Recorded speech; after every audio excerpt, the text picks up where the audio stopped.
Hey, welcome back to Slick Willy Fly. So this is part 2 of knots. In the first part we talked about some of the more important knots that I use when I'm attaching my fly line together into the reel. So now we're going to actually attach a fly. So I'm using a quite large fly for the purpose of this video, and I'm using 10-pound leader for the purpose of this video. So what I'm going to do, I'm going to show you 2 knots, probably 99% of the knots that I tie are these 2 knots. So the first knot is going to be just a traditional knot. I'm going to go through the eye of the hook, come around, say 4 or 5 wraps around the line itself. Then I go back through the loop and through the loop. Always remember to moisten and pull everything tight, and it should look just like that, and that knot will hold, be strong. Of course, you trim your tag. Remember to always properly dispose of your tags, especially if you're using fluorocarbon. Fluorocarbon doesn't decompose. So there's knot number 1.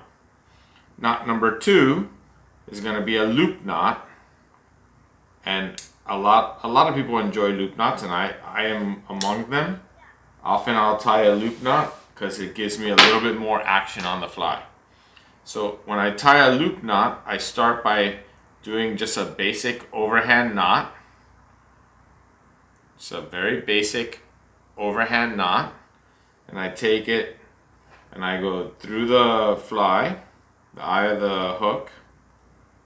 Then I go in through the loop, out, and back in through the loop one last time. And now I can make it any size I want just by pulling on the different sides of the fly line or the leader. And finally I will come tight. Remember to moisten. And again, there's a perfect little loop knot, which will give this fly all kind of wiggle action. And you trim your tag, disposing of the tag properly, and there's your loop knot. Okay, so here's the first knot one more time with a different view. I go through the eye. This is my view. I go around the fly line 3 or 4 times, back through the loop and through the other loop. Then I will just bring everything tight.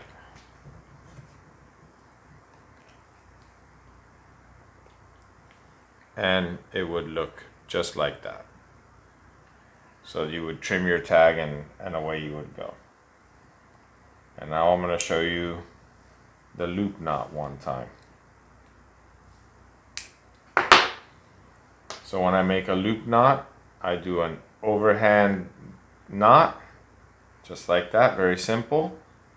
I bring it through the fly,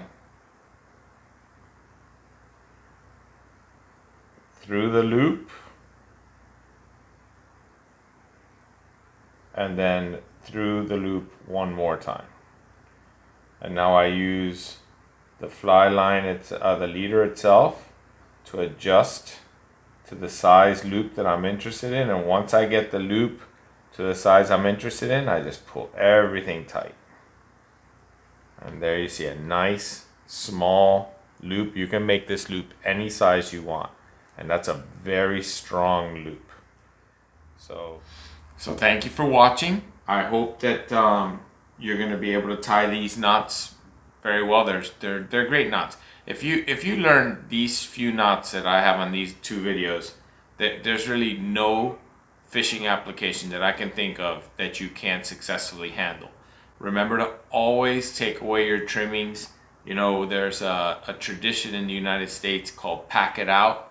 You know, we want to leave it better looking, the lakes and the rivers and the beaches and wherever we're fishing. We want to leave it better looking than the way we find it. So pack it out, and good luck fishing, and I hope you enjoyed the video. Don't forget to like and subscribe, and see you on the next video.